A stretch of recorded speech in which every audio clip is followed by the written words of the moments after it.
Hi, it's Jeannie Marie from Paws Acupuncture. This video was created, oh my goodness, so many years ago, I think even before the pandemic, for my online class series for pets, dealing with holistic matters, nutrition, herbal supplements, and things like that. This is also included in my book, Barcopedia, the Canine Book of Knowledge. However, I wanted to share this again. It's just tips you can use for a healthier lifestyle for your home and your pets, little simple things you can do that will make your pet happier and healthier, and maybe you too. Enjoy. Natural solutions for a healthy, pet-friendly home. In this chapter, we are going to talk about various ways to make your home a very happy, healthy environment for your animal roommates. We will cover aromatherapy, how to get rid of fleas and pests, carpet runners, and more. Here's an easy solution if your home has been invaded by fleas. One of the hazards of making house calls is that sometimes I do bring home fleas myself. And not all pet owners are conscientious about keeping their homes flea free. So here's an easy thing. You can get a box of 20 Mule Team Borax. It's detergent booster, and you can usually find it at your grocery store or online. And spread it lightly over your carpet. Use a broom to kind of like sweep it in deeply into the carpet. Then wait a couple hours and vacuum. What happens is the borax that will remain in the carpet will kill the flea eggs and their larvae simply by drying them out. So make sure your pets don't walk on the floor while the borax is on there if at all possible, as it could be absorbed into their feet. When you're washing your dog beds or cat beds, towels and sheets, sprinkle some borax on them before washing, and that will kill any eggs too that may be hiding in the fibers. Also, their little doggy sweaters and cat sweaters can be washed with this.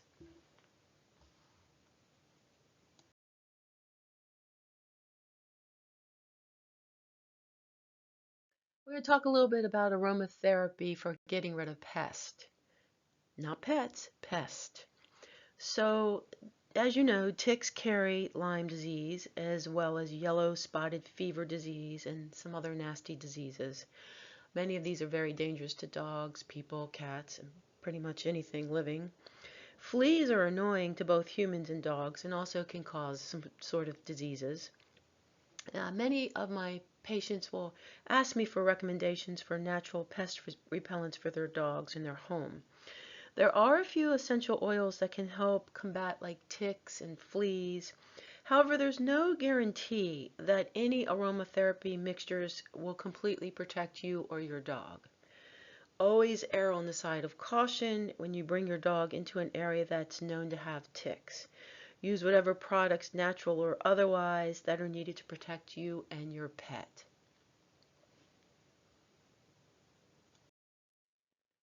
Here are a few essential oils to help make your very own pest away repellent.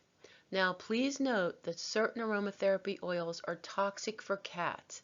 So the following essential oils that we are going to talk about right now are for human or dog use only. Once again, do not give your dog any aromatherapy essential oils internally or put directly on their fur and skin. Geranium oil is said to be one of the best oils to repel ticks and fleas. It can be used as a hair and skin conditioner as well.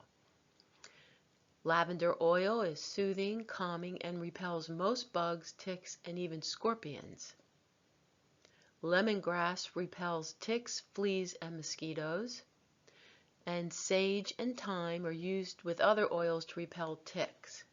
So to make your own essential oil repellent, take about 4 drops of one or more of the above oils that we just spoke about and mix it into about 8 ounces of pure water in a dark glass spray bottle. You can use this mixture on your dog, the dog's bedding, and even yourself. Do be careful not to spray near the eyes or any orifices, yours or the dog's.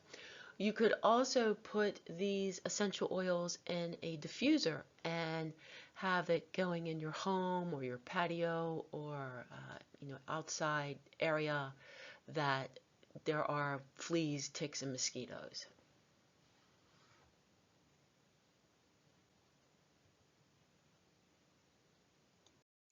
You can add calming essential oils like lavender to a diffuser in your home or in your office or even in your bathroom to help create a calming effect in the room.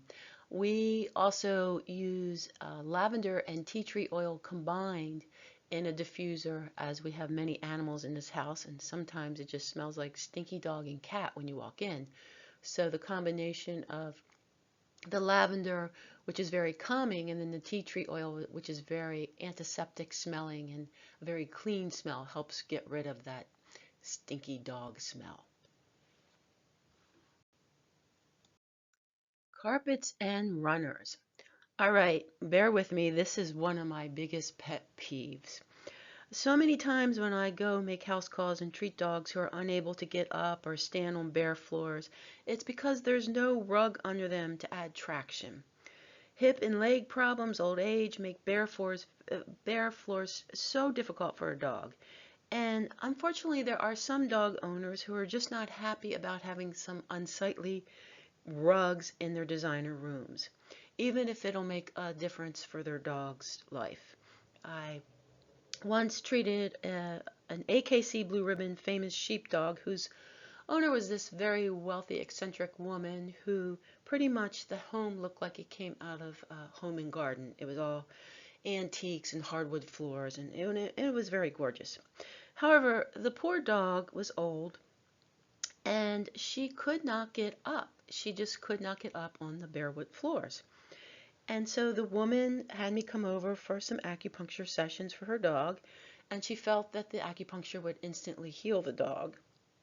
And when I recommended adding carpets and runners on the floor where Fluffy could frequently walk, the owner said, absolutely not, that is not an option.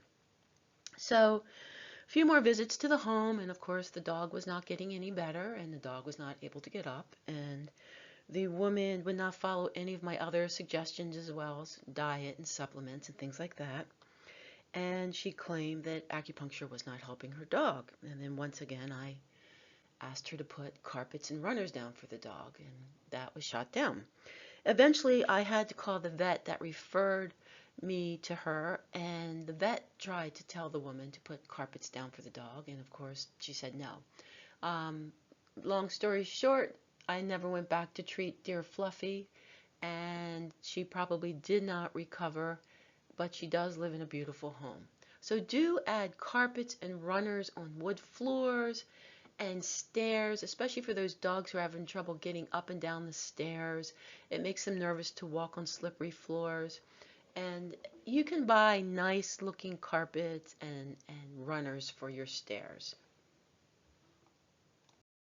Another thing you can add to your home if your dog or cat is having trouble walking, jumping on the bed, or getting into the car, jumping on the couch, are little pet stairs and ramps. You could add little stools near the bed or the couch. There are special ramps made especially for the car.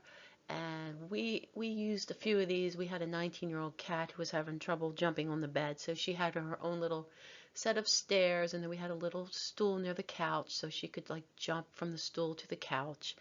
And for older dogs, getting a ramp even coming into the house, you can make one yourself, or you can purchase them online or at most dog supply stores. Let's talk a little bit about dog bowls.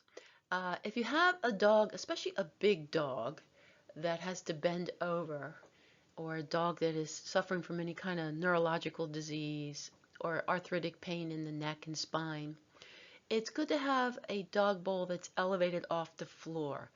This way they're not reaching over so far down to eat and drink. And you can find these online again or most pet stops.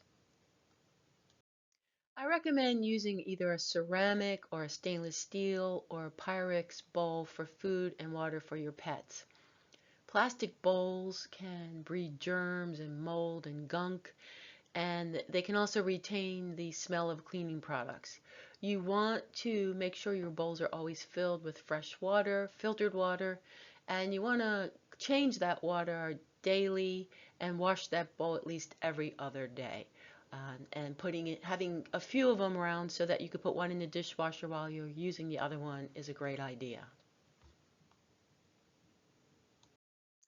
Water. This is another one of my pet peeves, so please forgive me.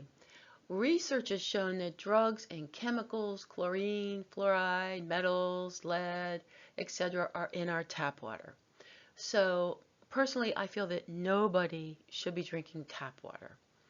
It can be dangerous for humans and animals, and so taking the time to fill your dog's water bowl with fresh filtered water may help prevent cancer and other diseases. If you don't have a water filter, you can always purchase one of those water filter systems like Brita or Zero Water, and they have them at many grocery stores and department stores, and you can find them online. And they're easy to use, and they don't cost very much. And of course, you could use it for yourself and your family. Always make sure that your dog has enough water to drink, especially on hot days. If you don't think this is so important, I challenge you to put on a winter coat and stand outside on a hot day with no water for about 4 hours. For more information on holistic pet services, barking Zoom consultations, online classes, and books for people and pets, visit the Four Paws Acupuncture website, fourpawsacupuncture.com. Thanks so much for liking, sharing, and subscribing to the Four Paws Acupuncture YouTube channel. Wishing everyone a very peaceful and pawsome day.